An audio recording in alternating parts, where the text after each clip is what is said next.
Ok,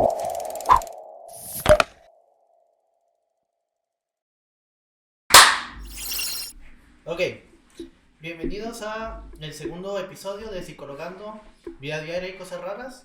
Hoy vamos a hablar sobre ser pendejo. Oye, pero antes de avanzar, por si hay alguien que nos ve por primera vez, que lo dudo, te presento. Bueno, yo primero me presento, soy Ángel Quiñones. Yo soy Cuauhtémoc Treviño. Y pues ambos somos psicólogos y también psicoterapeutas.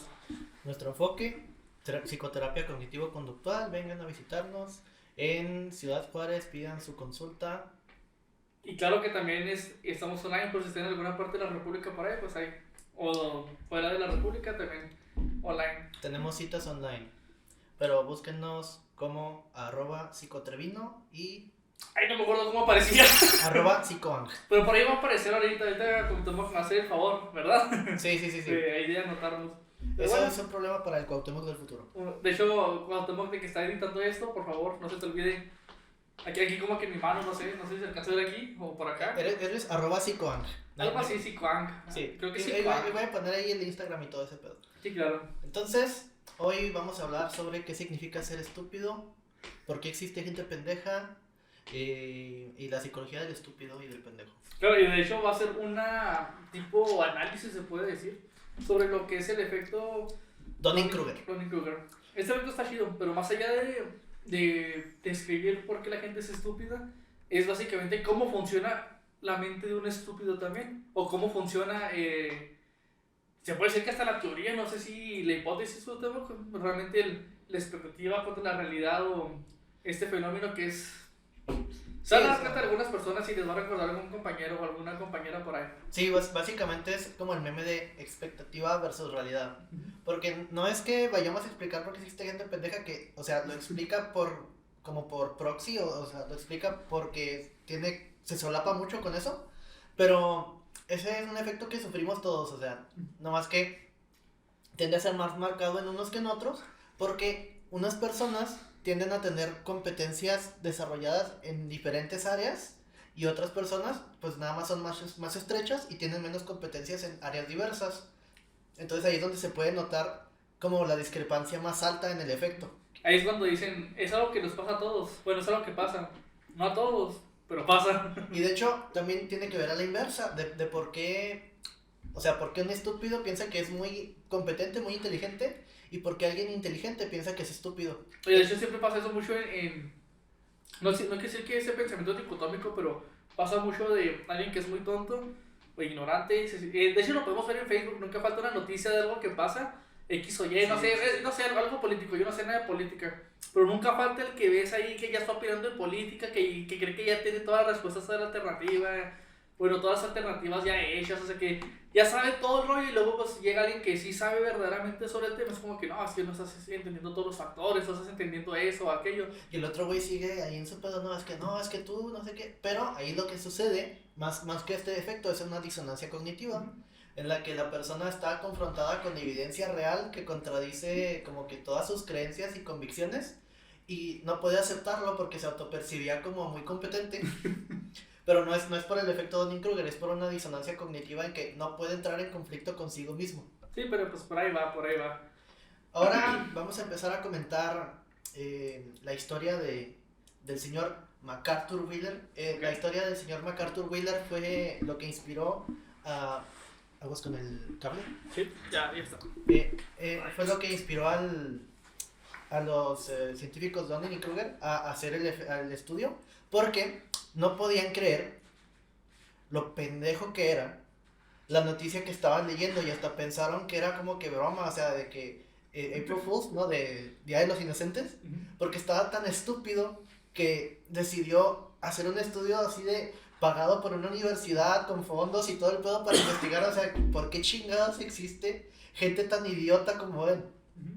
Entonces vamos a narrarles la noticia, ¿no? Y la vamos comentando.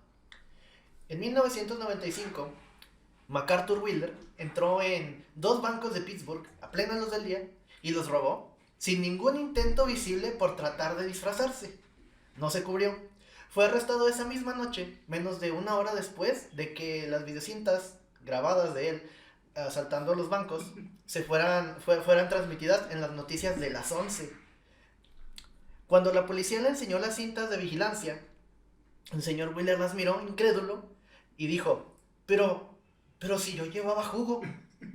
Aparentemente, el señor Wheeler estaba bajo la impresión de que frotarse la cara con jugo de limón le hacía invisible a las cámaras de seguridad.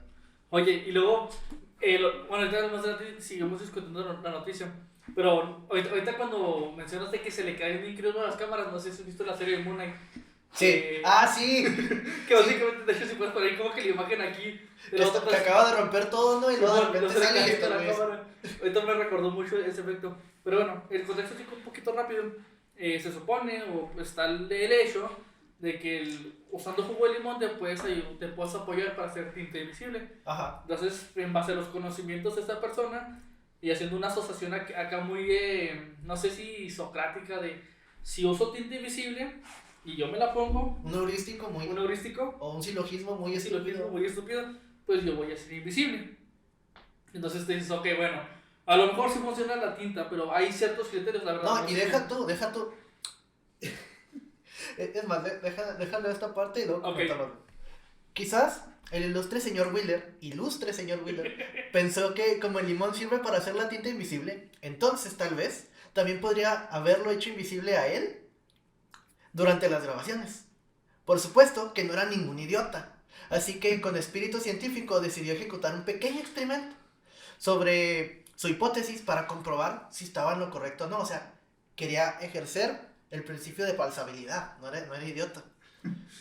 Y por eso, esto lo señala Errol Morris en su artículo para el New York Times, que es alguien que recapitula la historia después, porque nunca se exploró tan a fondo, y lo que vieron como Donning y Kruger en el estudio original, pues nada más fue la historia inicial. Y este güey decidió hacer como que un estudio para ver, pues, por qué chingados pasa eso, ¿no? O sea, con la noticia original. Entonces, este güey volteó a ver descaradamente las cámaras de seguridad con una sonrisa gigante y sin parpadear mientras estaba robando los bancos, porque estaba 100% seguro de que no lo iban a ver. Y, o sea, todavía les hizo el trabajo fácil, güey. Así de que, pues no, ponle que entró de espaldas o lo que sea, y a lo mejor no lo veían porque no salían las cámaras como su cara, pero todavía los volteó a ver. Y luego le sonríe como que dame un like. Entonces, ahorita lo que te decía, bueno, pues este tipo de silogismo de si funciona, pues entonces, a lo mejor si me la pongo, también funciona.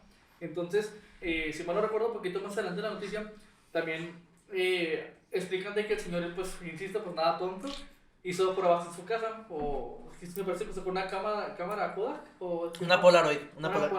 Para los que no sepan, las Polaroid son como las cámaras instantáneas, viejías, porque esto es 1980 y tantos, algo así, y todavía no existían cámaras digitales. O sea, son le tomas una foto, sale la impresión de inmediato y la tienes que sacudir, son de esas. O también hay unas de rollo, así como un tipo tubito, también había, creo que en ese entonces sí existían.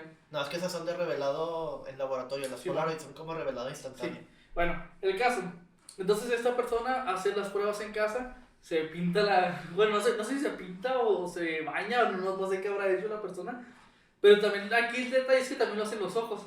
Entonces no hay que ser un genio para saber que si te cae algo muy ácido en el ojo, como un limón, te van a arder los ojos. Te van a arder bien cabrón, y te puedes lastimar la vista tal cual. Entonces esta persona hace eso y se toma las fotografías para ver si era realmente verdad la hipótesis de voy a ser invisible. Entonces, él se toma las fotos, ¿no? El sargento Long, que fue creo quien lo interrogó después o quien lo arrestó, ¿no? El sargento Long ofrece 3 posibles alternativas a por qué el señor Morris creyó que en realidad era invisible luego de hacer las pruebas en su casa, ¿no? La primera teoría es que la película para sacar las fotos estaba mal. 2, que el señor Wheeler no ajustó correctamente la cámara. O 3, que apuntó la cámara lejos de su cara al momento de tomar la foto. O sea, cuando picó el botón, a lo mejor se movió y salió otra parte, ¿no? Pero yo creo que estaba tan entusiasmado que no se dio cuenta que era otra parte de la casa y no era donde él estaba. Sí, lo que decía, faltó la opción 4, que es a lo mejor la persona tomó una foto sin querer, la sacó y de repente se tomó otra y se olvidó sacarla y aquí tengo la foto y a lo mejor la opción 4 es que él hizo una prueba de cómo se iba a ver el lugar sin él. Ándale. Entonces le tomó la foto al lugar vacío y luego a lo mejor no se tomó la foto cuando él se puso y pensó que sí había funcionado y se le olvidó que había tomado la foto al principio. Oye, luego también te comentaba hace un tiempo, chance pudiera ser a lo mejor, no sé, creo que todo nos ha pasado de repente que hacemos una babosada X o Y y no la queremos admitir. Así como que, oye, ¿dónde tenían los lentes? Y luego como que, los tenía puestos acá arriba y pues no quieres admitirlo y dices, estaban en mi carro. Entonces a lo mejor la persona como que en el momento que la agarraron se acordó de que pudo haber pasado algo por el estilo y no lo quiso. Para no quedar peor. Para no quedar peor de lo que ya había quedado. Pudiera ser a lo mejor hasta otra posibilidad. No obstante, todo esto parecía ser tan sencillamente irreal para Michael Foucault, que es el autor del artículo original donde se mostraba la noticia, que decidió seguir indagando al respecto. Y así fue como lo presenta Errol Morris en el artículo que les decía, que en su artículo donde continuaba la noticia, Foucault nos cuenta cómo charló con diversos agentes de la policía de Pittsburgh que estuvieron involucrados en el arresto del señor Wheeler. O sea, este güey se puso a hablarle a todo el mundo para comprobar la estupidez de Wheeler, ¿no? Fue el comandante Ronald Freeman quien le aseguró a Foucault lo de los experimentos con la Polaroid. O sea, esto está constatado y está de que eso fue lo que le dijo a la policía cuando lo estaban interrogando y está en un archivo policial. Y el sargento Wally Long dio algunos detalles extras y cito: aunque el señor Wheeler reportó que el jugo de limón estaba quemándole la cara, quemándole los ojos y que estaba teniendo problemas para ver y que tuvo que entrecerrar los ojos, él había probado la teoría y parecía funcionar. O sea, imagínate que vas entrando a un banco, ¿no? Bueno, pues no estás en tu celular porque es 1980 y algo, ¿no? Pero no sé, estás viendo la foto de tu familia porque estás a punto de regresar a tu casa. Que estás leyendo el periódico, no sé. Que te costó 200,000 pesos porque te lo compraste con el cambio que traías en la bolsa, ¿no? Y de repente llega un güey con una pistola, ¿no? Y les dice que es entonces un asalto o lo que sea. Porque, o sea, obviamente traía un arma porque sí robó los bancos. Claro. Volteas, ¿no? Y está el güey así. Okay. ¡Dame lo que tengas! ¿Quién anda por ahí? Tú. Oye, me recordé el capítulo de Bob Esponja cuando intenta robar su patricio. Que se pone un calcetín. Y luego. Y está dándole la espalda a la cajera, ¿no? Dame el dinero. Ándale. Y luego se voltea y luego dice la botella en calcetín. Yo creo que se lo dieron porque lo veían más peligroso, así como que, o sea, creo que no me va a apuntar, le puede disparar a quien sea. Es más peligroso porque no sabemos qué va a pasar. No, y luego, o sea, imagínate la situación. El güey está así, le arde un chingo la cara, no puede ver, y todavía voltea a ver así las cámaras sonriendo al güey. Porque piensa que no lo van a atrapar. Oye, me imagino que lo está pensando. Y obviamente tallándose los ojos y todo el pedo. Llorando. Y no necesariamente de felicidad. Yo supongo que el otro está así como que no manches, acabo de hacer el invento de mi vida. Lo voy a replicar todos los días de mi vida. Por increíble que parezca, esta noticia es un hecho documentado y sucedió en realidad.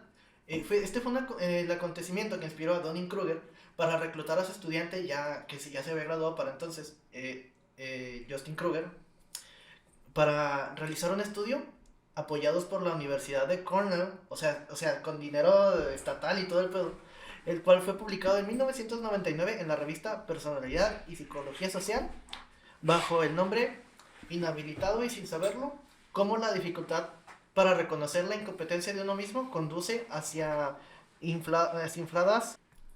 Entonces les vamos a explicar cómo en qué consistía el experimento, ¿no? Este estudio se hizo bastante famoso después en el mundo de la psicología, porque pues después pasó a ser conocido como efecto Dunning-Kruger nada más. Ahora, el experimento o el estudio constaba de 4 predicciones. La primera predicción era que los individuos incompetentes, comparados con sus compañeros más competentes, iban a estimar o sobreestimar dramáticamente su habilidad y desempeño en la relación con el criterio objetivo. La predicción número 2. Los individuos incompetentes sufrirán de deficientes habilidades metacognitivas, en tanto que serán menos capaces que sus demás compañeros para reconocer la competencia cuando la vean, sea la suya o la de alguien más. La predicción número 3. Los individuos incompetentes serán menos capaces que sus compañeros más competentes para obtener una percepción interior, o sea, como hacer insight, sobre su verdadero nivel de desempeño por medio de la comparación social de información, en particular por su dificultad de reconocer la competencia en otros. Los individuos incompetentes serán capaces de usar o serán incapaces de usar la información acerca de las decisiones y el desempeño de otras personas para poder formarse más adecuadas impresiones de su propia habilidad.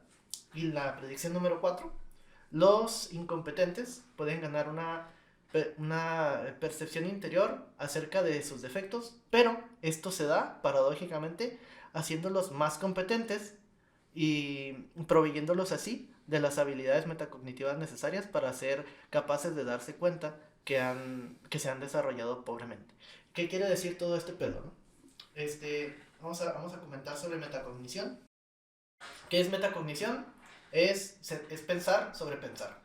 El pensamiento sobre el pensamiento, el casi ir más allá del pensar, pero pues no tan drástico se puede decir. ¿Cómo aplica la metacognición aquí? O sea, tú obviamente estás haciendo algo, ¿no? Y luego piensas, lo estoy haciendo mal, porque estás viendo como que estás batallando o lo que sea. Que está saliendo mal. Y después piensas sobre lo que acabas de pensar.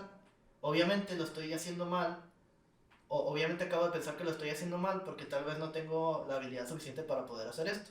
En el caso de ser alguien incompetente o un estúpido, lo estoy haciendo mal, pero no me doy cuenta que está mal.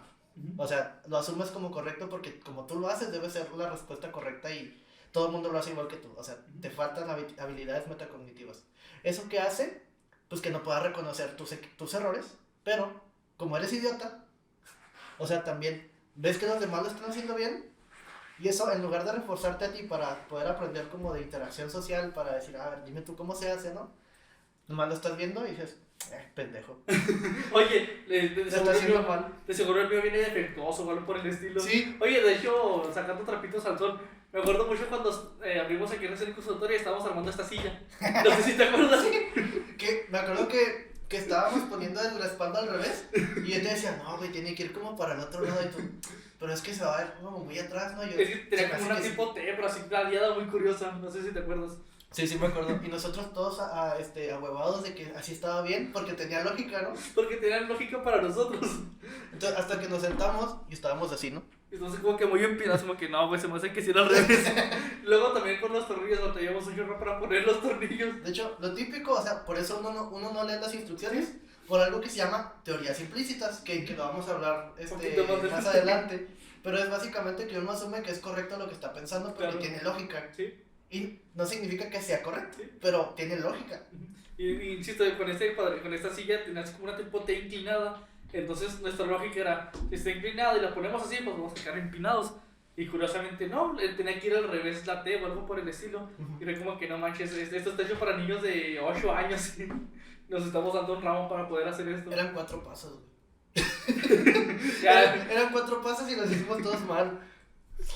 Ahora, para hacer el estudio, les pidieron a los individuos que se autoevaluaran, indicándoles que proporcionaran su desempeño percibido en las pruebas y su habilidad general conforme a lo que se estuviera evaluando, y después se comparó su puntaje obtenido en la prueba. Esto sirvió para darse una idea de cómo se consideraban los sujetos a sí mismos conforme a los demás en su habilidad general y después en su desempeño. El estudio abarcó el sentido del humor, el razonamiento lógico, la gramática y la competencia como medio para la calibración. Es decir, que la capacitación de alguien incapaz le hace capaz de poder reconocer que es incapaz. Además, se evaluó el efecto de las habilidades metacognitivas en la inflación de las autoevaluaciones por parte de los incompetentes. ¿Qué quiere decir eso? Pues básicamente la expectativa, ¿no? ¿Quiere decir? Lo que platicábamos. Expectativa versus realidad. Al inicio, expectativa versus realidad. Y pasa mucho, perdón que te interrumpa, pero a vos te acuerdas un compañero que en una clase que dijo, ¿sabes qué? Esta clase está pelada, voy a pasar con 10. Metodología de la investigación, ahora libre. Ahora libre, ándale, y al final todos tronados ahí haciendo la investigación de último momento. Pues realmente el efecto yo lo podría resumir básicamente como la expectativa contra la realidad. Sobreestimamos nuestras habilidades o sobreestimamos nuestros conocimientos. Básicamente este efecto es sobreestimar, no sub. Entonces cuando sobreestima, yo creo que esta persona sus habilidades de, no manches, nunca nadie en toda la historia, en más de 1000 años de evolución humana, bueno, desde antes de Cristo, qué sé yo, dice, nadie se le ocurrió usar un limón para hacerte invisible. Y yo creo que la persona pensó como que, mira, vamos a disfrazar tanques de guerra, vamos a atacar a los soviéticos, no sé, yo creo que pensó mil cosas. Y pues no, o sea, realmente sobreestimó su conocimiento y su habilidad. Y pues mira lo que pasó. En resumen, se encontró que entre más incompetente se era en el área que se iba a evaluar, más se tendía a sobreestimar la habilidad general que se tiene sobre la materia y sobre el desempeño que se hace de la misma. Los menos graciosos se consideraban más graciosos cuando en realidad se encontraban muy, muy por debajo de la media, así abismalmente bajo. Así lo mismo con los que menos eficientes eran en cuanto al razonamiento lógico y la gramática. Y aquí les voy a poner como que una foto de las gráficas de habilidad percibida y habilidad real. Hagan de cuenta, como para narrar, suponiendo que yo me puse aquí la gráfica, ¿no? Mira, y tú porque no tienes las gráficas, para que veas, güey. Estaban en el percentil 10. Ok. ¿Ok? La habilidad real estaba en el percentil 10. Pero la habilidad percibida estaba en el percentil 60.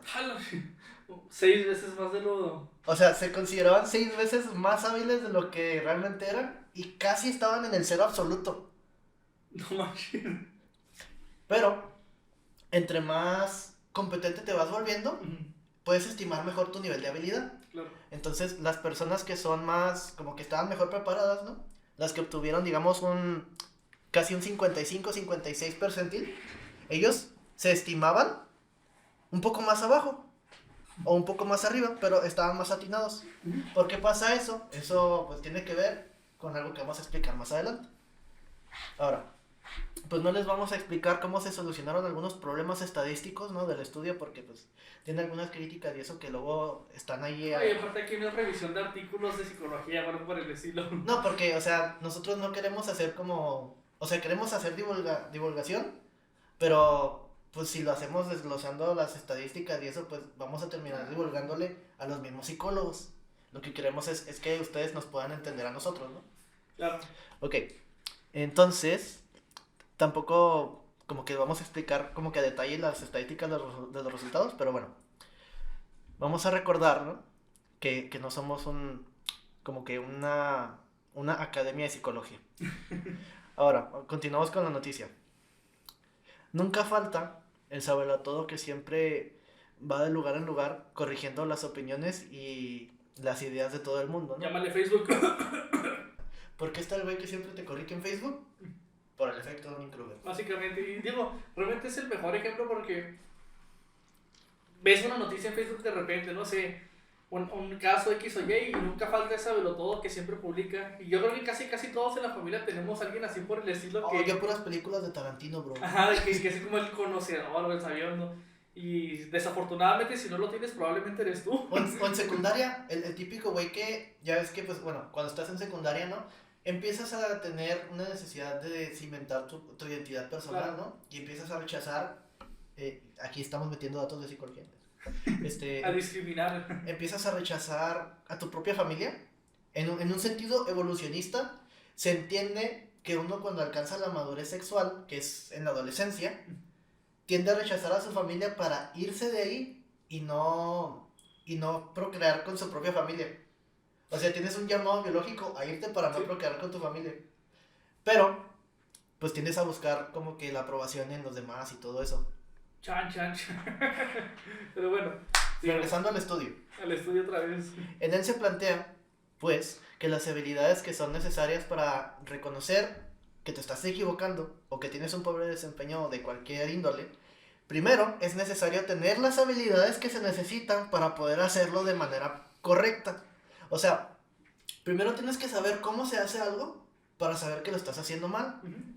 Pero si lo haces mal y no sabes, pues nunca vas a saber, lo cual es un círculo vicioso en el que nunca te vas a dar cuenta que eres estúpido o que te estás equivocando. Que insisto, regreso con el tema de la silla. Ay, toma, darme eso admitir, güey. Exactamente lo mismo, o sea. Oye, ¿y cuánto tardamos en armar esta mendiga? Como una hora. Como una hora nos aventamos para... Y era así como que no manches, son un par de... Oh, de hecho también no sé si te acuerdas que dijimos, nos faltan tornillos. Ay, sí, es cierto. Y era así como que una parte decía lleva 3 tornillos, entonces otra parte lleva 4. Pero no habíamos visto eso. No habíamos visto, era como que, no mames, faltan tornillos. Y yo me iba a lanzar y dije, mugre. Voy a ir a comprar otro, nos lo vendieron mal. Sí. Luego, como que voy a ir a Home Depot ahorita. Luego, ¿a qué? Pues voy a ir a comprar tornillos, pues le faltan tornillos a esta madre. Pero bueno, ya muchos ¿Por qué? trapitos al sol. Porque tú no podías saber que estabas mal. No podíamos Porque saber. no sabes armar las sillas.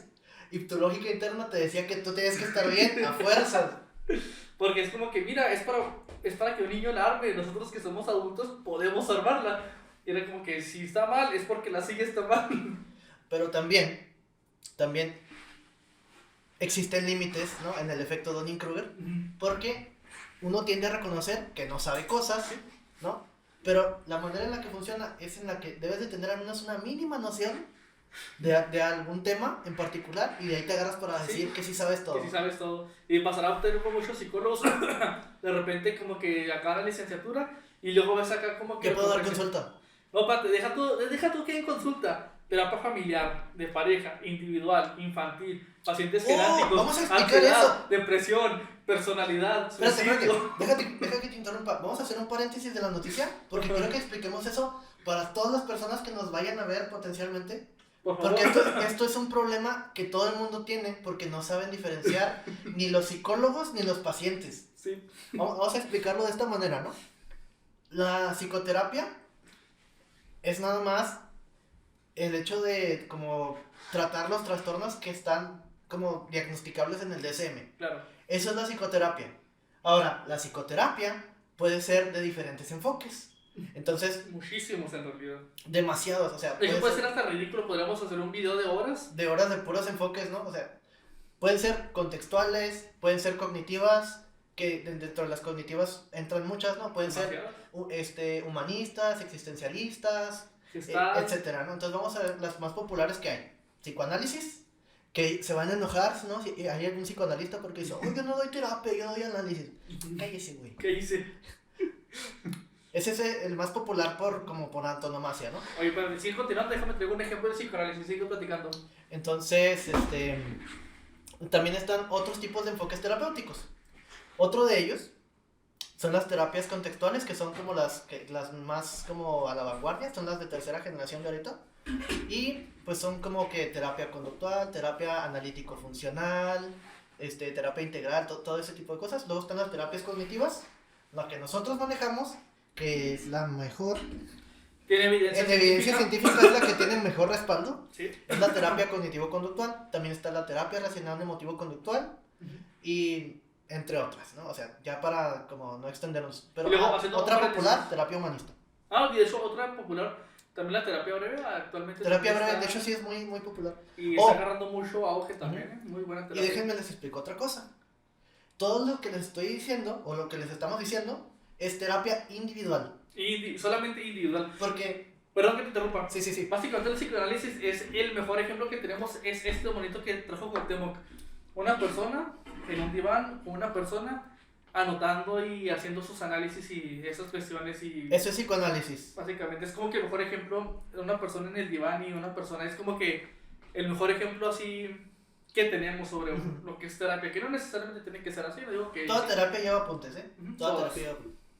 Pero el hecho de estar volteado, de hecho estuve leyendo hace mucho tiempo el por qué están acostados en un diván, en un libro que era de Echegoyen o algo así, sobre la historia del psicoanálisis. Fíjate esta mamada. Y dije, podemos aplicar eso, podemos aplicar los Dunning-Kruger y lo que sea. Los tenía volteados porque le incomodaba verlos a los ojos. Por eso están volteados. O sea, no tiene que ver con una como metodología de que es que si los volteas así el inconsciente, no sé qué, no. O sea, nomás no los quería ver en los ojos. Es como que no manches, qué asco. Oye, tenía fobia social a la persona. Y espérate, todavía no te sabes esta.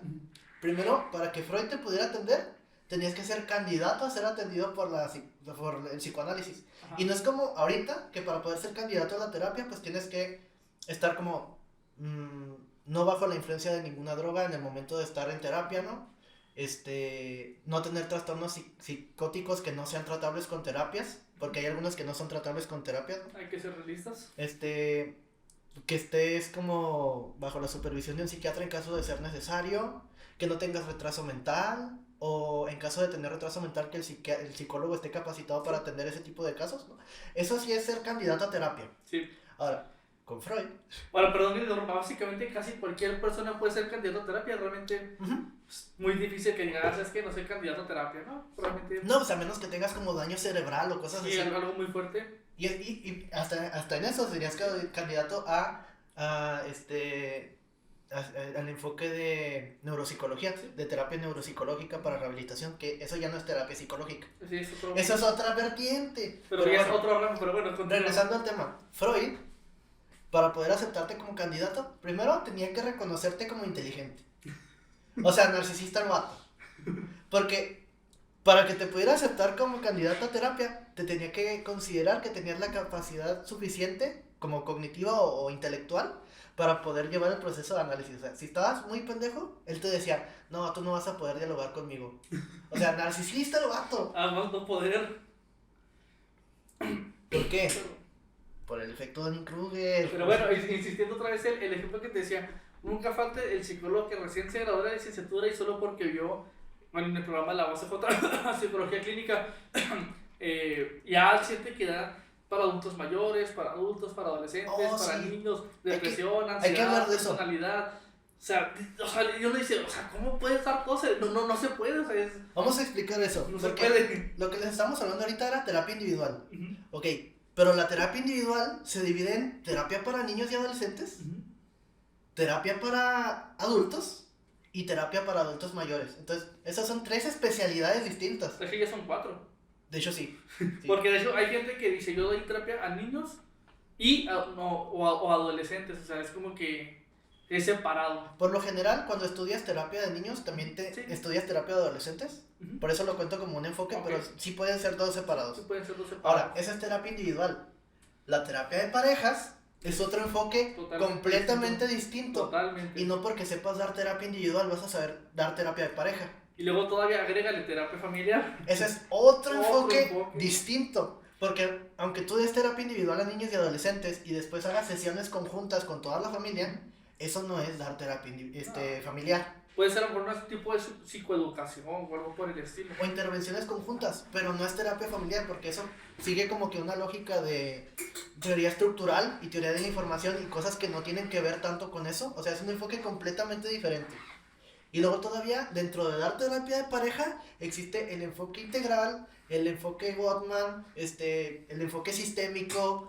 Todavía hay diferentes escuelas como dentro de los diferentes enfoques de las terapias que hay.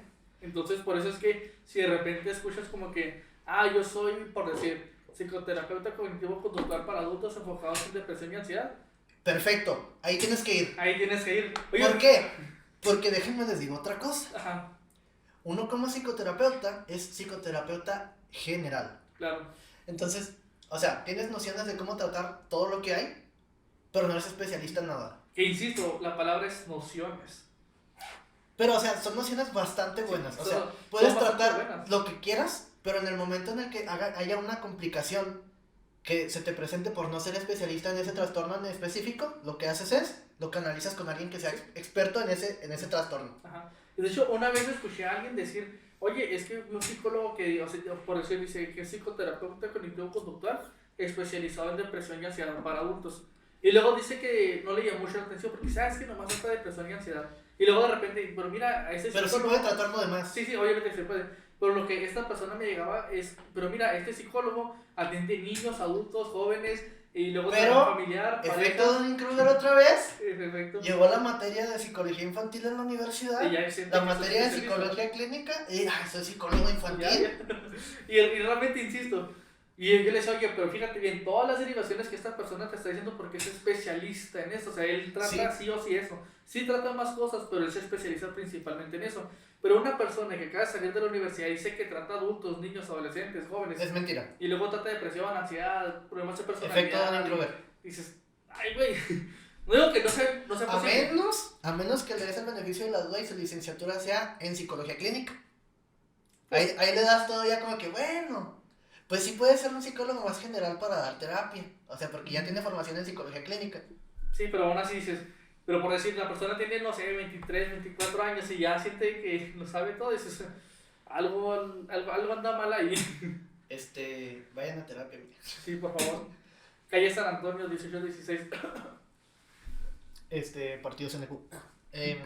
Volviendo a la noticia, después de este gigante paréntesis que es muy necesario. Muy necesario. Ahora bien, también se aclara que no en todos los campos se considerará un individuo superior a la media. Existen límites, como les decía ahorita. Probablemente cualquiera admitirá que no sabe de física ni de química en farmacobiología. De hecho, para que alguien se sobreestime, debe tener, aunque sea, según el estudio, cierto grado de conocimiento sobre el tema o cierto tipo de introducción en para que llegue alguien a considerarse como muy capaz. No importa si ese nivel de acercamiento es demasiado mínimo. De nuevo, como lo dice Morris, o sea, sí somos estúpidos, pero no así de estúpidos. Todo el mundo es estúpido a su manera y en una realidad de otro lo mejor, pero ya sobreestimarte de esta manera como esta persona, ya algo anda mal. Hablan entonces Dunning y Kruger de una paradoja, en el sentido que la manera de hacer que los individuos incompetentes puedan darse cuenta de su propia incompetencia es haciéndolos competentes. Pero adquirir competencia no significa necesariamente convertirse en un experto para entender que no se tiene la habilidad suficiente como para realizar algo, sino que hay que tener el conocimiento suficiente para reconocer que no se tiene el conocimiento suficiente. Sin embargo, hace falta conocer bien ese algo para saber cuándo, cómo, dónde y por qué nos equivocamos. En otras palabras, hay que tener un poquito de humildad. Básicamente tener tantita madre. Sí. Básicamente. Pero lo irónico es que para empezar no lo vas a poder capacitar porque ya está convencido de que ya sabe. Entonces no va a querer aprender por más que le enseñes. Oye, de que no hay peor, ¿cómo dice? No hay peor ciego que el que no quiere ver. Exactamente. Básicamente es eso, pero ¿quiénes somos nosotros para juzgar ahí aventando veneno? Pero bueno, vamos a regresar a la noticia. Para esto, Dunning y Kruger hacen la siguiente pregunta. Entonces, ¿por qué no aprenden? ¿No? ¿Por qué no han aprendido ya a ser competentes si la vida es tan larga? ¿Qué acaso no han tenido ya que haber entendido su falta de capacidad durante su desempeño en toda la vida? ¿No habrán tenido que ver ya por sí mismos las deficiencias en sus estrategias? ¿O porque es que no se dan cuenta? Bueno, para esto proponen que en realidad se recibe muy poca retroalimentación negativa acerca de las habilidades y las capacidades en la vida cotidiana. Además, y en una cita, ¿no? Incluso los niños son familiares con la noción de si no tienes nada bueno que decir, entonces no digas nada. De igual forma, algunas situaciones impiden al sujeto recibir información autocorrectiva del subóptimo desempeño de sus acciones y decisiones. Oye, perdón que te interrumpa, pero eso ahorita se me viene mucho a la mente. Todos tuvimos a nuestro papá que de repente la mamá le decía, oye mi amor, se me hace que por aquí no es para llegar a X lado. No, por aquí sí es, por aquí sí es. Oye, pon el GPS o pide ayuda a alguien. No, es que por aquí vamos a llegar allá. Y como que se aferran al hecho de yo ya sé, y como yo ya sé, no va a venir un GPS a decirme, es que es por acá, cuando luego, yo ya sé. Y luego, el punto de aquí es que no reciben la retroalimentación negativa. Entonces, la vieja, la esposa, para ser políticamente correcto, le dice, no le dice nada, ¿no? Porque está sumisa, ¿no? Tiene un esquema de subyugación o de autosacrificio. Y no le dice nada. El marido logra encontrar el lugar y dice, soy un chingón, logré encontrar el lugar sin usar el GPS. Pero la esposa no le dice, estás bien pendejo, pudimos haber llegado 40 minutos antes si no estuvieras ahí con tu terquedad de que no necesitas el GPS.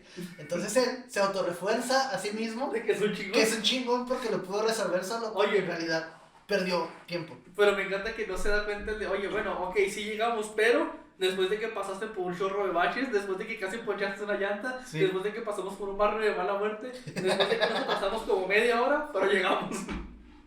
Y a eso se refiere, o sea, uno no se da cuenta que es estúpido porque no lo retroalimentan negativamente. O no lo acepta inclusive. O no lo acepta, sencillamente. No lo acepta. Tan sencillo como una disonancia cognitiva. Ok. Y bueno, en psicología también existe algo llamado teorías implícitas, como les habíamos comentado al principio, no sé si se acuerdan, ¿verdad?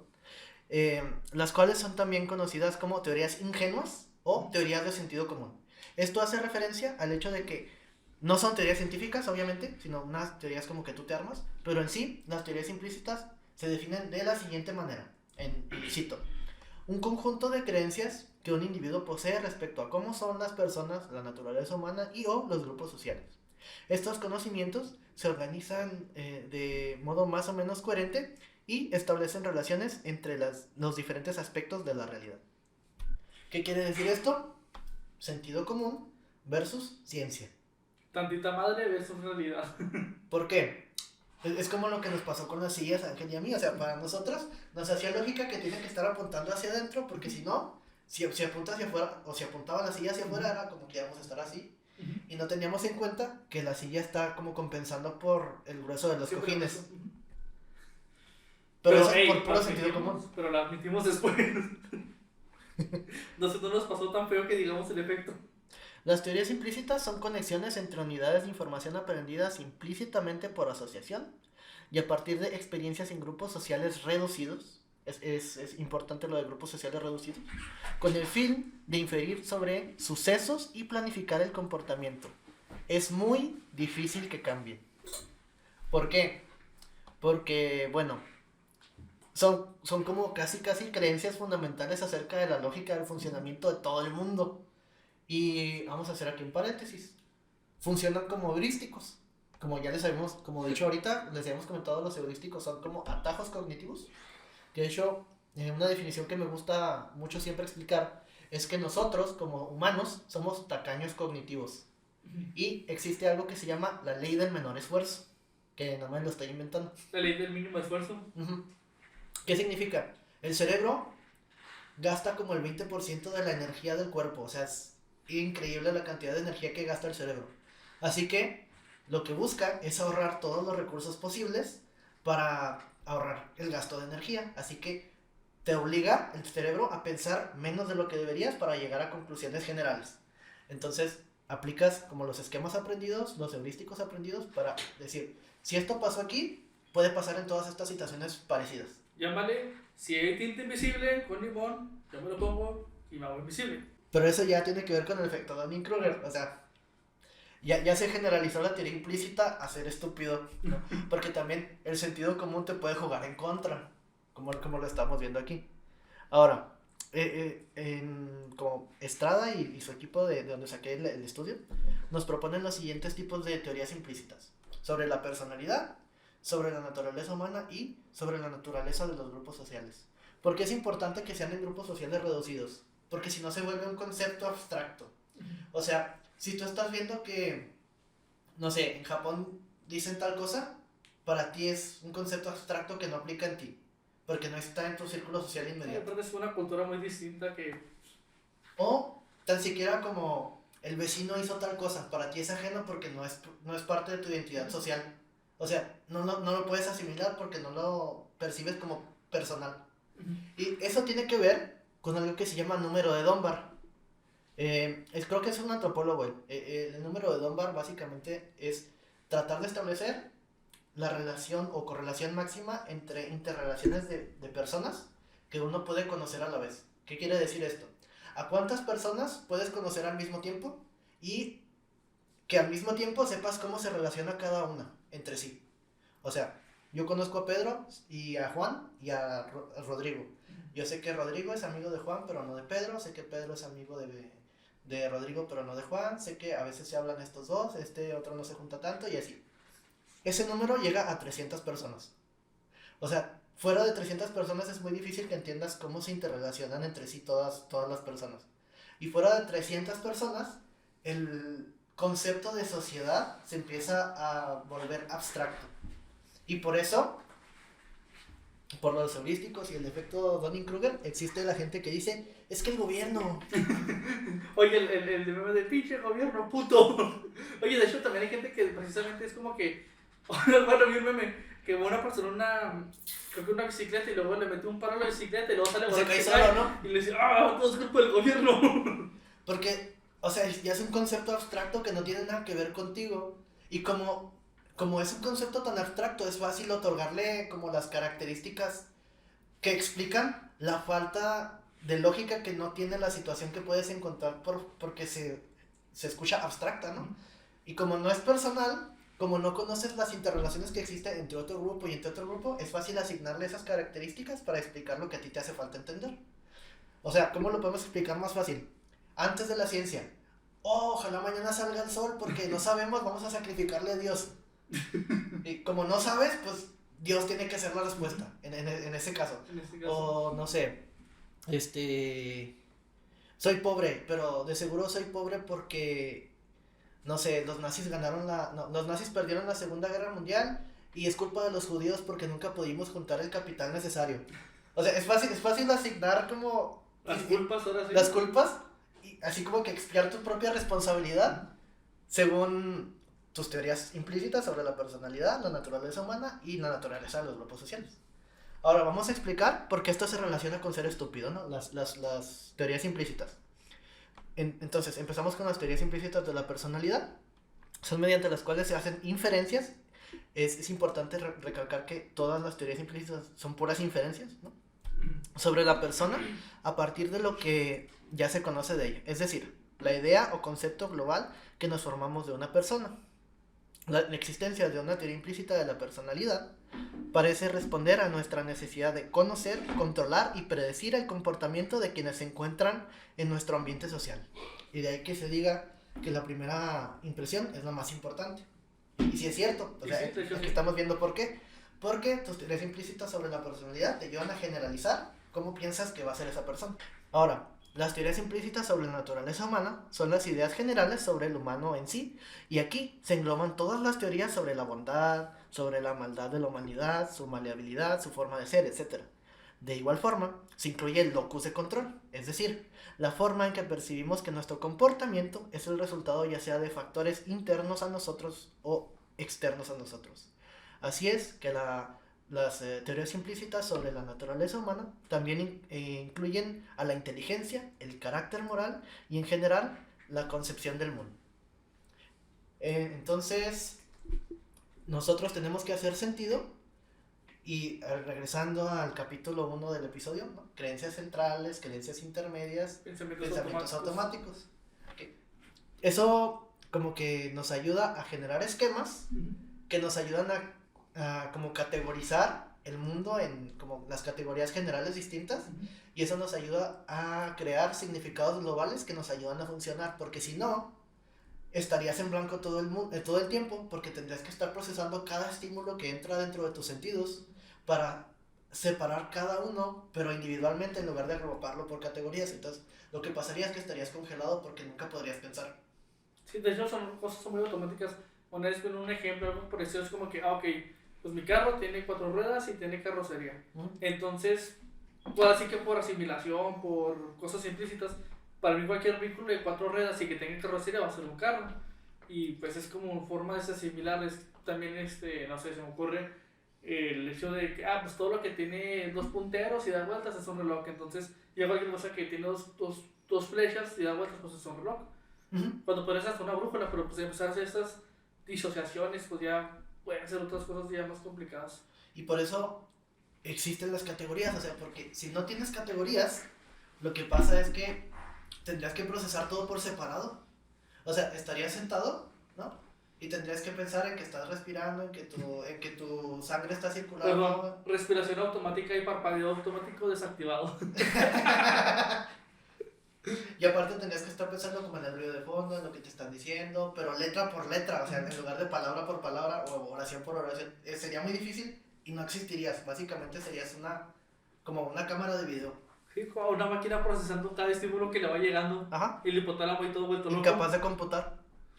Ahora, esto resulta en la teoría implícita entitativista, es decir, centrada sobre el individuo y su identidad general, y la teoría implícita incrementalista, es decir, abierta a la interpretación en base a las circunstancias, con juicios no de causa-efecto, sino de proceso. Todos tenemos teorías implícitas incrementalistas y entitativistas, pero tendemos más hacia una que hacia otra.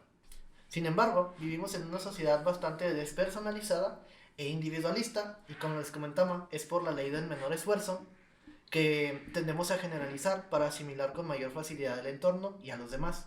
Creemos entender al otro y a los otros por conocer cosas banales o generales, Y, por ejemplo, decía Lacan que tan solo el nombre de un individuo se vuelve sinónimo de este, aunque no sea una representación del mismo. Es decir, alguien que se llama como Juan o de tal manera, eso no da ningún indicio sobre la identidad de la persona, pero de todas maneras nos predisponemos a lo contrario. Oye, de hecho me recuerda mucho como cuando alguien se pone ahorita pasado que huele un perfume, es como que, huele a tal persona. Sí. O, este olor huele a X, como la asociación. Aquí tengo un ejemplo. En la universidad tuve un profesor que se llamaba José Guadalupe. ¿Cómo te imaginas a mi profe cuando te digo José Guadalupe? Un señor mexicano, tal cual, chaparrito, moreno. Guachate esto. Insiste, esa es la expectativa, no. Guachate esto. Él es un señor muy alto, muy blanco y barbón. Y se viste con ropa semiformal. Ahora, igual que Ángel, igual que todo el mundo, ¿Sí? uno se hubiera imaginado un señor chaparrito panzón bigotón que es como exalbañil o algo así, ¿no? No, Que es maestro. Nos platicó en alguna ocasión. Oye, yo tengo un tío que se llama José Guadalupe y era maestro, Por algo existen los estereotipos. Por algo. Oye, de hecho, perdón que te interrumpa. Me recuerda a esta película Scary Movie donde está el jardinero. Y dice, oye, de seguro te apellidas Rodríguez o algo por el estilo. Que dice, oye, perdón, no sé si has visto esa actividad paranormal. Sí, ya sé cuál es. Que habla con el jardinero, oye, de seguro te apellidas Martínez o algo por el estilo. Y eres jardinero. Y le oye, solo porque tengo una camioneta y me he visto así. Pero sí, soy el jardinero. Entonces tú me puedes ayudar con exorcismos, ¿verdad? Porque de seguro tú crees en esas cosas por ser mexicano. Sí. Oye, pues sí sé de exorcismos. Pero no porque sea mexicano. Y lo saca una gallina también. Y así la sacrifican. Y que le dice, hola negro. Está bien, te puedo decir negro porque soy mexicano. Oye, pero le dice negro, y seguro te apellidas Johnson. Sí. Y sí, oye, me apellido Johnson, pero tiene razón. Ahora, este profe nos platicó un ejemplo, ¿no? Nos platicó que en alguna ocasión los problemas que le conllevaba el poder conseguir trabajo tras dejar su currículum tras haberse graduado, o sea, apenas estando recién egresado. Un día se presentó para una entrevista, después de esperar algún tiempo, y al entrar le preguntó la recepcionista le preguntó a él, ¿tú eres José Guadalupe? Sí, ¿por qué? Respondió mi profesor. No, nomás, es que te imaginaba de otra forma. O sea, incluso sin haberlo visto, ya lo imaginaban prieto, chaparro, idiota y zarrapastroso, ¿no? Solo porque si tienen la creencia popular de que los nombres que son en exceso mexicanos vienen de familias pobres. Con razón tenía problemas para que le contrataran tras apenas haberse graduado. O sea, decían, sí, consiguió la licenciatura, pero de seguro, pues, es todo esto, entonces no debe saber nada. Pero regresando a las teorías implícitas. Es natural que un pendejo no pueda dejar de ser pendejo cuando todos nos regimos por el mundo a base de heurísticos, es decir, soluciones y patrones de acción sobregeneralizados. Esto es normal, ya que nos ayuda a encontrar a veces soluciones más rápidas y sencillas y nos evitamos tanto problema. Suelen funcionar en muchos casos, pero recordemos que las habilidades necesarias para reconocer la incompetencia son las mismas habilidades que se necesitan para primero desenvolverse eficientemente en donde la incompetencia debe reconocerse. Bien así, terminamos realizando acciones incorrectas, inconexas, ineficaces y estúpidas en base a la toma de decisiones. Es igual de inútil gracias a que vivimos ignorando la ignorancia que tenemos, así como el señor MacArthur Wheeler fue tan pendejo como para hacer lo que hizo, porque no sabía que eso solo sirve con el papel. De hecho, ni siquiera el papel, o sea, con la tinta. Pues sí. Ahora, si bien las acciones del señor Wheeler parecen increíbles, la misma revista donde se presentó esta noticia también menciona el caso de un pendejo que se presentó en un restaurante de comida rápida para llenar una solicitud de empleo, o sea, la llenó por completo, en donde dio sus datos, ¿no? Su nombre correcto, su número del seguro social, su domicilio, sus, no sé, sus parientes, cosas y contactos de emergencia, ¿no? Unos minutos más tarde, decidió regresar a robar el lugar, como lo mencionan en la noticia. ¿Qué tan pendeja tienes que estar como para creer que no van a reconocerte la voz nada más porque te pones una media en la cabeza? También está los múltiples casos, porque esto se ha dado muchas veces, de gente que se viste de mujer para ir a robar dinero, creyendo que el estúpido disfraz puede funcionar.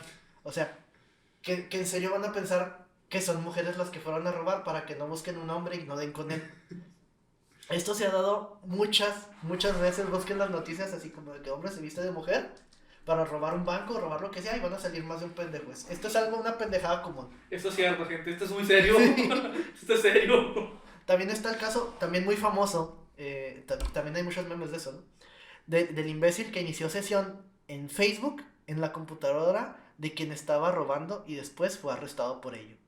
O sea, se robó una computadora, inició su sesión ahí y lo arrestaron. Gente, de hecho, creo que te platiqué cuando estábamos planeando como que este podcast, te decía de un ex conocido que Sí, decíamos Holanda. el Holanda. Y ya si alguien lo conoce, el Holanda, le decimos el Holanda porque Holandas cagando aquí, Holandas cagando allá. Esta persona, muy estúpidamente, fue a robar la farmacia que estaba casi enfrente de su casa. Al parecer tenía como el pensamiento, pues no van a buscar en la boca del lobo, van a buscar fuera. Entonces esta persona va a robar la farmacia que estaba, insisto, casi enfrente de su casa. O sea, yo creo que no era ni una cuadra y media. Va a la asalta, al parecer nada más era como un tipo de protección o algo por el estilo, así como que un tipo cubrebocas o algo así. Y obviamente pues lo arrestaron, porque pues es como que, nadie me va a buscar aquí luego, va a robar, va a venir alguien a robar de lejos o algo por el estilo. ¿Por qué? Porque tenía teorías implícitas sobre la personalidad de la sociedad que le hacían decir, bueno, obviamente no van a pensar que fue alguien de cerca, porque nadie lo haría así. Ahora, no van a pensar que soy yo, porque me estoy haciendo así. No van a reconocer mi voz. Deja tú, en una panza, nunca he visto una persona con una panza tan característica, o sea, no por gordo, o sea, sino una panza tan como la forma de la panza. Sí, o sea, tan así, tan, no sé, curviada, tan chaparro y todo. Entonces yo creo que era, o sea, no considero todos estos esquemas ahí. Y dejen ustedes. ¿Por qué? Espérate. Porque no sabía que no sabía. Su mamá ahí compraba medicamento. Por ahí, creo que para la hipertensión, no para la diabetes. Creo que para la hipertensión, si mal no recuerdo. Y uno dice, o sea, ¿cómo? O sea, ayúdame a ayudarte, padre. Aún mejor, hay otro ejemplo. Fíjate esta pendeja. La mujer que quería bajar rápido de peso y tuvo una idea increíble para asegurar resultados rápidos y eficientes. Ingerir una lombriz solitaria para bajar rápido de peso, ya que obviamente, como las solitarias no te dejan engordar, hago el favor de recordar que todos estos son casos reales y documentados. Esto es serio, gente, esto es muy serio.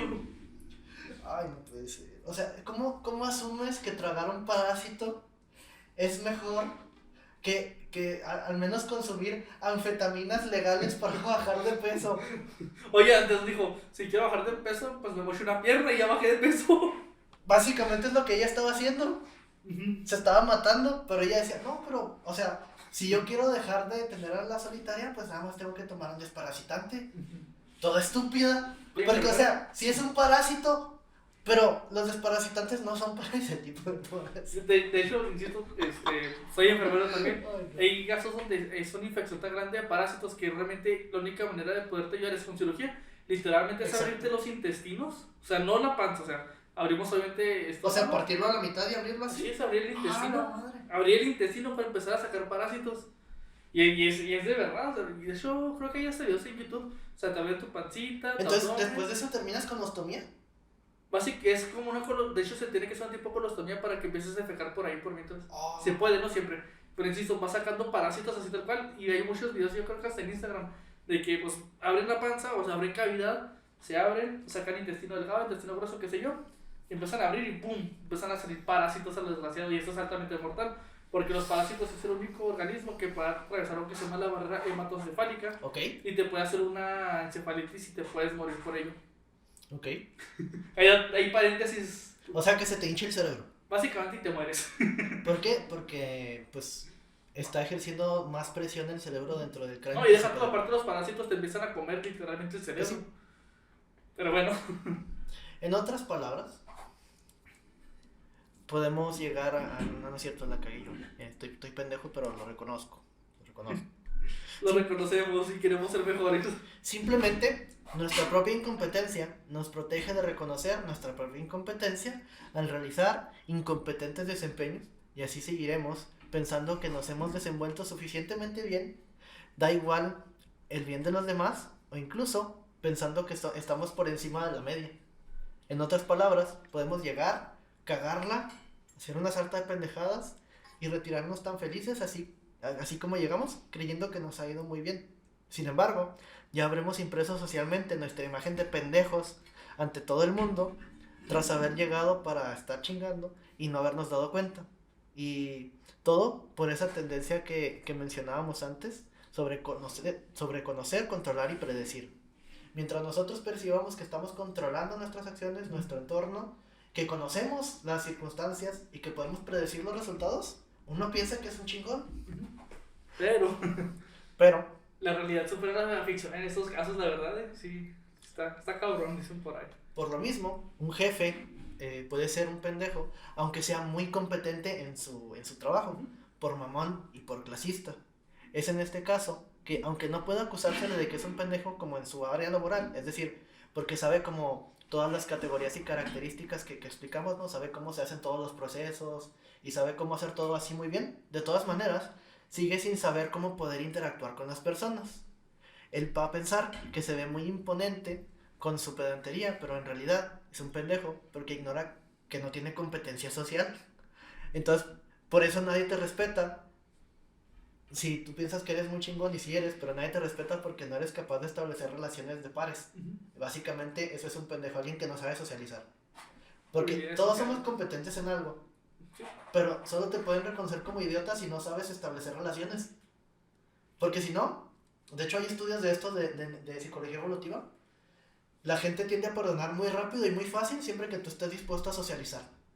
Se han hecho estudios de esto, y ya no tengo la cita porque esto lo estoy sacando de memoria, ¿no? Oye, fuentes, no sé dónde lo saqué, pero de algún lado lo saqué. Fuentes, la fuente del centro donde echan las monedas.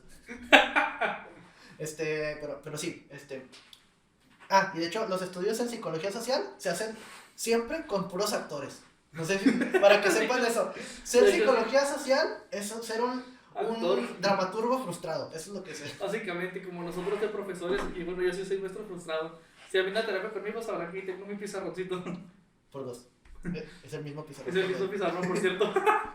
Pero sí, los estudios que se han hecho en psicología evolutiva o psicología social de esto es que se contratan actores para fingir ser narcisistas y para fingir ser como que tienen una cohibición social o que son cohibidos socialmente, pero de una manera normal y esperable. ¿Qué significa eso? Si tú estás en un grupo donde quieres integrarte como para jugar un juego que están aprendiendo todos o que unos ya saben y que tú acabas de llegar, el estudio es que llega alguien que se cree muy, muy chingón, ¿no? Y no trata de establecer relación de pares entre los demás, o trata de imponerse, o simplemente es pedante, o no trata de socializar, la gente pues lo aleja, ¿no? Y luego está en otro grupo de actores donde llega la gente, o llega el actor más bien, y empieza a actuar como que pues está un poco tímido porque no conoce a nadie, le cuesta un poquito empezar a hablar, y la gente, en lugar de como enojarse porque no sabe jugar, lo acercan, le enseñan a jugar y lo integran en el grupo, porque mostró esa deseabilidad social que todo el mundo tenemos y que es esperable en situaciones sociales. En resumen, todos estamos pendejos a nuestra manera, solo que hay algunos que sabemos lidiar con ello para ser menos pendejos cada día, y algunos ni siquiera saben lo pendejos que están. Y sin embargo, ¿qué haríamos sin ningún pendejo que nos hiciera reír con su incompetencia de vez en cuando?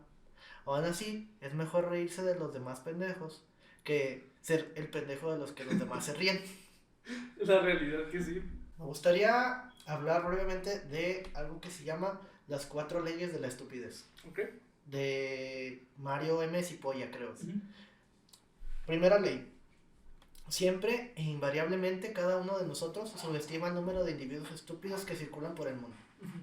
Siempre va a haber más pendejos de los que no creen. Okay. Segunda ley. La probabilidad de que una persona determinada sea estúpida es independiente de cualquier característica de la misma persona. Es decir, cualquiera puede ser un pendejo. Sea el mejor científico del mundo o el vagabundo de la esquina. O el gerente de tu trabajo. Eso pasa mucho. Tercera ley. Y esta es la ley de oro. O sea, lo más importante.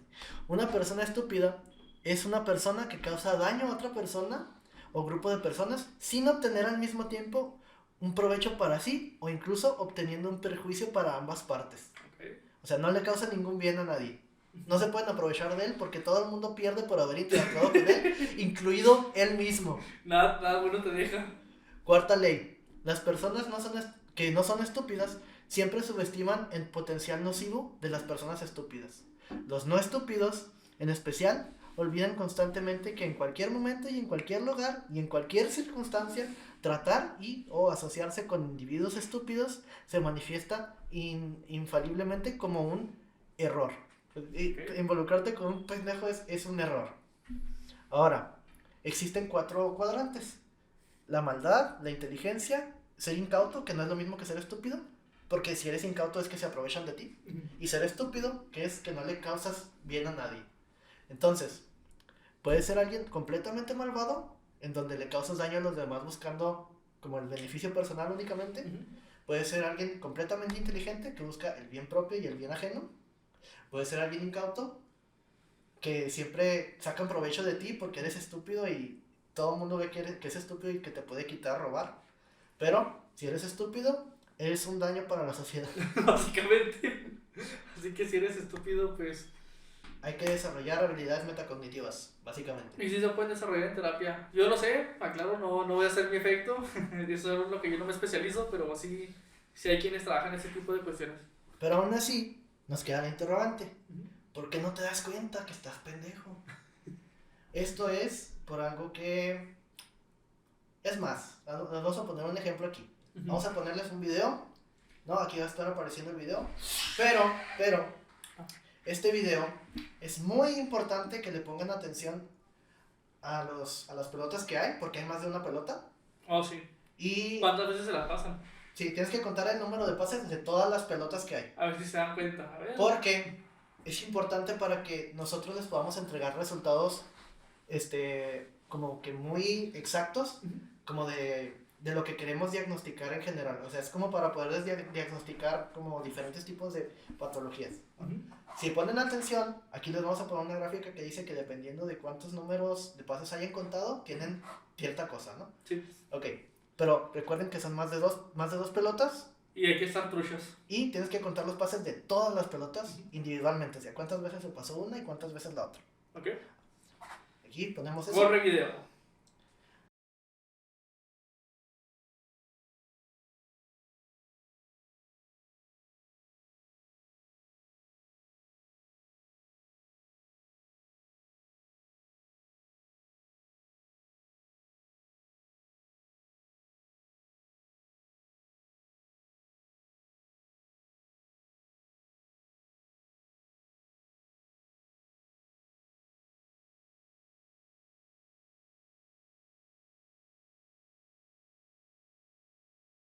Ok, ¿cuántos pases vieron? Okay. Aquí aparece la gráfica de un lado. ¿Sí? Viste 10 pases, viste 15, viste 18, viste 20 pases, ¿no? Bueno, la verdad es que acabo de ejercer otro efecto psicológico que se llama efecto por autoridad, en el que me hicieron caso porque soy psicólogo y iban a decir yo quiero aprender algo sobre mí. En realidad no iban a aprender nada. Y más bien, no se dieron cuenta que pasó un chango por el medio. ¿Un gorila? Un gorila, aquí se los volvemos a poner. Ahí subraya el gorila. Ok.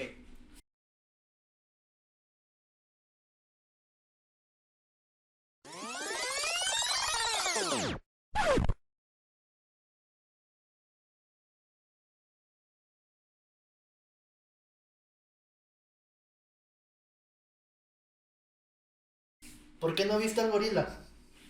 Sí, de hecho se llama el efecto gorila porque se ha hecho de diferentes maneras. Casi como la mitad de las personas no lo ven. De hecho, perdón que interrumpa, pero si tú fuiste de los que no lo vieron, no te preocupes, no significa que eres un pendejo, es normal. He de admitir que la primera vez que yo vi el video, hace un tiempecillo, me vi algo extraño, pero ni siquiera le presté atención porque estaba tan enfocado en las pelotas que realmente fue como que eso no va ahí, pero bueno, las pelotas, o sea, no le presté la atención correcta. Lo que pasa es que es atención selectiva, porque uno se está enfocando en algo y solamente te estás enfocando en lo que le estás poniendo atención, lo demás deja de tener importancia, ¿no?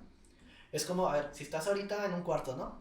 Ahorita te estoy diciendo yo que te des cuenta que hay ruido de fondo, a lo mejor está sonando el reloj, a lo mejor está sonando el aire acondicionado y no sabías que estaba sonando porque ya lo tenías asumido. Entonces uno filtra la información que no le parece importante para centrarse en lo que uno está poniendo la atención. Entonces, si tú te estás centrando en algo y piensas que lo estás haciendo bien, te van a faltar las capacidades metacognitivas para poder pensar acerca de lo que estás haciendo y lo que estás pensando, y por ende nunca vas a aprender. Básicamente, de hecho, eso pasa con el TOC, el trastorno obsesivo compulsivo, que es básicamente la atención a lo que le quieres brindar la atención o lo que te estás enfocando. Es como cuando te dicen, no pienses por más del universo en una lata de Coca-Cola. Pero solo puedes pensar en lo eso. Vas a estar pensando porque si, y no es porque lleves la contraria de que, no voy a pensar en una lata de Coca-Cola roja, ni madres, no voy a pensar en esa lata. No, realmente inviertes tanta energía en no pensar en ella que al final de cuentas es como que te entierras en ese mismo pensamiento de pensar en la lata de Coca-Cola. Y bien, pues llegamos al final del episodio, ¿no? Eso es todo lo que teníamos que comentar. Eso es todo lo que tenemos para este episodio del día de hoy. Acerca de los pendejos, teorías implícitas, efecto Dunning-Kruger, efecto gorila, sesgos de atención. Igual si ya saben, si desean que hablemos de algún otro tema, algo por el estilo, algún efecto social o que describamos psicológicamente algún personaje o algo de la vida real también, ¿por qué no? Próximo episodio, perfil psicológico de los personajes de Last of Us. Excelente serie, vamos a abordar un poquito. De hecho, la serie está perfectamente, no sé si ya jugaste el juego. Sí. Está perfectamente adaptado. Hay cositas que cambian mínimas, pero realmente el juego está adaptado muy, muy bien. Vamos a hablar sobre trastorno de estrés postraumático, psicología de la violencia. También un poquito de fobia, bueno, más bien de pánico, sería pánico. Trastornos o de ataques de pánico.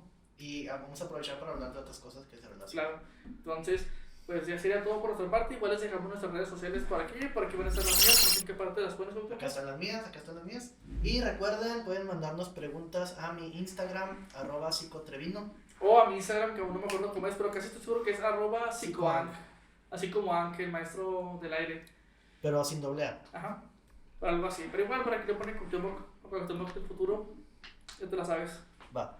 Entonces, así era todo. Nos estamos viendo en nuestro próximo episodio.